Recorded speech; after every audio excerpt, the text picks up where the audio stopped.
Hey, what up? I'm Slacker Scott. Not lazy, not cheap, efficient and thrifty. And this is my tiny house. The Slacker Scott 27 Special. It is a 27-foot long tiny house that I built all by myself on a 20-foot trailer.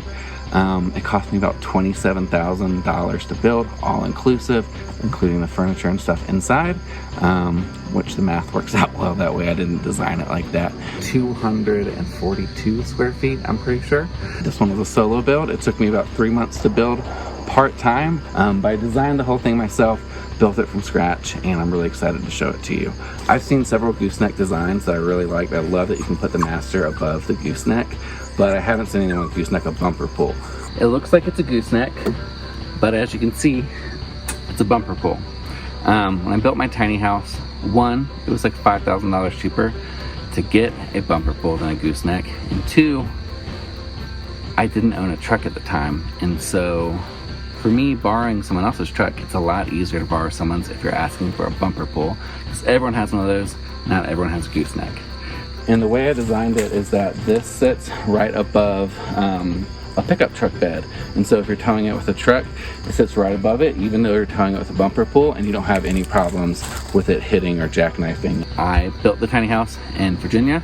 I towed it to California and then back to North Carolina, where we are now. So the tiny house has 4,000 or 5,000 miles on it, and this design has worked flawlessly. So definitely road tested and approved. One of the other perks of the gooseneck is that there's plenty of storage here on the tongue. So if you look in here, we've got the propane and a bunch of other tools that are stored. The outdoor space I think is really important for the tiny house, just because it gives you extra living space, expands your square footage, and gives you different rooms to be in and stuff. So out here we have fire pit area, and then inside there is the studio shed, because all my instruments won't fit inside the tiny house. We have an 8x16 porch total. 8x8 is uncovered, and the other 8x8 is covered. The first place we lived, we did a fully uncovered. Second place, we did a fully covered, and now we got the hybrid, and I think it hits the spot perfect. When you walk in the French doors, it dumps you here into the heart of the tiny house. One of the things that was really important to me when designing the tiny house was making sure that it had different rooms that felt like different rooms. I think sometimes tiny houses can kind of fall into one-room-itis, where everything feels like one big room and there's no delineated space. So I really wanted to work on making sure that didn't happen here. We've got our kitchen area here. We've got our living room area there, and then our loft as well. So here we are in the kitchen. Kitchen's a very clearly defined space. When you're working, preparing stuff, you have this whole island, which is fantastic. And then you have this area back here. These are faux concrete countertops that I did, which is a cheap and easy solution there. What we really like about this layout and design is that whoever's cooking can be in here. And then if you want to chat with whoever is cooking, you sit at the island on one of the bar stools and you just cook there.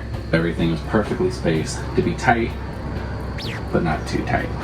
In terms of cooking, we have a couple options. We have the propane cooktop. We have the cooktop stove here, and then we also have an air fryer that we can pull down really easy and plug in there. We've got the sink here, which is very versatile. It's got these little wedges, so you have like a drying rack that you can remove. You also have a cutting board that you can move in and out to give yourself more counter space when you're working. One of my favorite parts of the whole tiny house is the wood that's on our cabinets and here on these floating shelves. It's wood from a barn that was located next door to where I was building the tiny house, and it just looks gorgeous. I wanted to make these look like they're one piece. They're not. Since we have floating shelves, I feel like it made everything look more open. We really wanted to buy some silverware, some plates that we're really proud of and excited, so we did that. So in terms of storage, honestly, we have more storage than we know what to do with sometimes. Everything in the house, drawer-wise, I wanted to have on a slide because I hate having to bend down and look, especially in tight quarters. Here we have these 3 drawers. This one pulls out. It has like our cookware, stuff like that. These are all the same size. Pretty good sized drawer. Snack drawer. And this drawer is not very much utilized, but smoke supplies and coffee supplies. down here. So this one is our trash can one. It's a little bit more shallow, so that way it doesn't hit the drain pipes back there. And then these drawers over here are actually really big. So you can look and you can kind of see how much space you've got going on in here. I'd say this drawer is only about a third full, and that's about how full it stays. And then this drawer down here is the same exact size. This one's kind of a catch-all. We could organize it and we'd have more space. And in terms of our fridge, I like that the fridge is down here and it's hidden. So when you're cooking, it's easily accessible, but it's not like out and about and looking ugly. So it is a 4.5 cubic foot fridge. So it's about twice the size of like a college dorm room fridge. Bar cart's also great for some storage. Down here we have our fruit and vegetable bowl of stuff that we're using for cooking. And then we have a lot of our glasses that aren't our mason jars. Have the dog food bowls down there too, stuff like that. And then other little personality quirks like PBR coasters, the best booze there ever was, Funkatorium, Red Angel, Kentucky Gentleman flags. We have 2 stools, typically we'll pull one around here and just sit around the little island. So when you're over here, you're very clearly in the living room. One of the big space-saving things that we have in the tiny house is this loft here and how it strategically sits above the couch. So it's positioned at just the perfect height where when you're sitting down, you're not going to hit your head. It doesn't feel too squished or claustrophobic, and when you're getting up, it's not going to hit your head. The TV loft is cantilevered 2 feet off the edge there. This wall there is the back of the trailer, and it's coming out 3 feet here. Having this couch facing outward when you're sitting on it was definitely strategic so that you are sitting and looking out into the rest of the house and everything feels really long.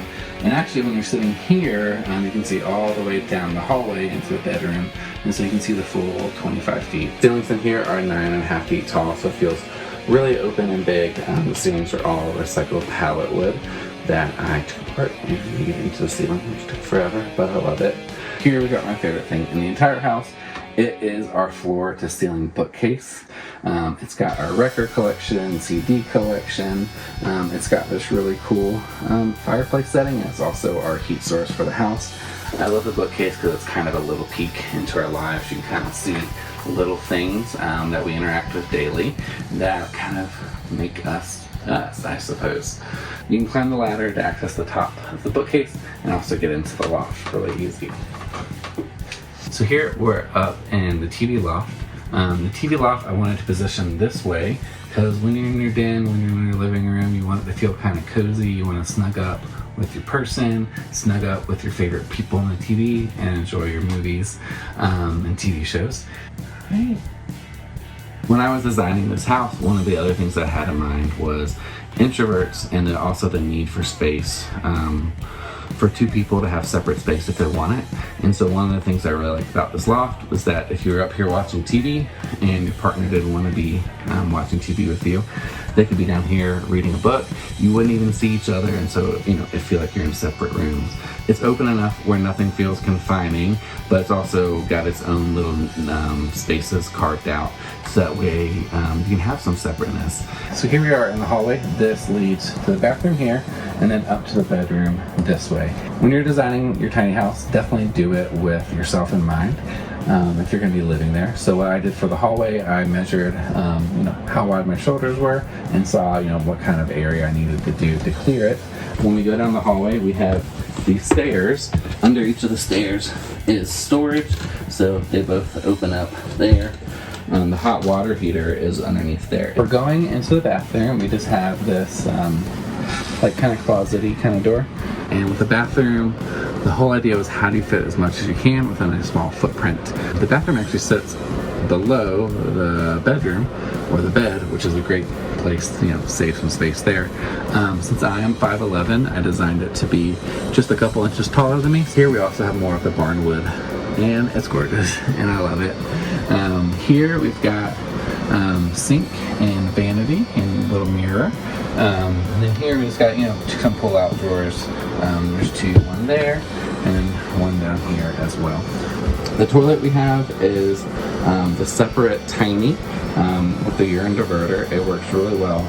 The shower, subway tiles, which I love, all black, matte black. Shower's like 30 by 40, so definitely a little bit bigger than it needs to be, but we wanted to make sure that there was space enough for 2 people in the shower, and that has been accomplished. It's cool. I like having the dual shower heads, so there is this waterfall one here, and then the regular sprayer head if you want to have more pressure, more barnwood in the ceiling, and then the exhaust fan is directly in the shower, just so the main problem with exhaust is getting sucked right out. Here we are in the bedroom part of the tiny house.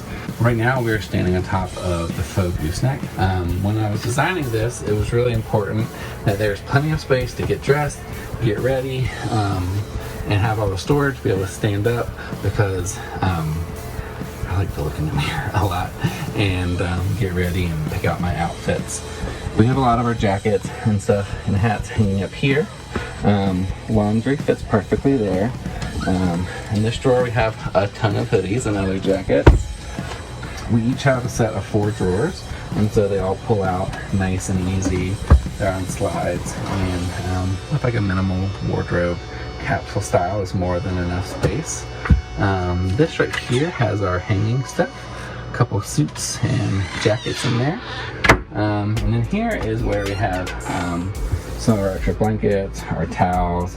It's really important to have a full-length mirror in the bedroom, the area we're getting dressed, and so I've got the full-length mirror here where you can get ready. The lights are on a dimmer switch for the bedroom, and then there is another switch up top in the back corner, so that when you're in bed you can turn it off easy and you don't have to worry about climbing out of bed. This little hoodie step is the step that we use to get in and out of the bed, so it's great because it's the perfect height for just one step in, one step out of the bed. It's also the perfect height that our small dogs can't jump up onto it and then get into bed whenever they want to. So we kind of have like a cats and dogs delineation in the house. Cats stay up high and stuff, like the lofts, jumping up and down on the bookcase and all that, and the dogs kind of own the main ground part. And so yeah, this works out really well for that. So to climb into the loft, it's just 1 foot, and then you're up in bed. Up here, we've got a queen size bed. It fits perfectly for the queen. There's this extra kind of bookcase area to put your stuff. It's really nice to have this window here. It really opens up the bed. We do have a light switch here, so you can control that when you're down there. There's another one down there. So double light switch here. It's really important that the bed room doesn't feel claustrophobic, and so you can see that it's open throughout the whole thing, but it also still feels like its own space. And you know, when you're hanging out laying down here, if you wanted to kind of doing your own thing, reading a book, something like that, the rest of the house doesn't exist to you. You're on your own up here, and so it works out really well for that. And then getting down is really easy, just one step and you're down in your bedroom. Thank you so much for watching and checking out my tiny house tour.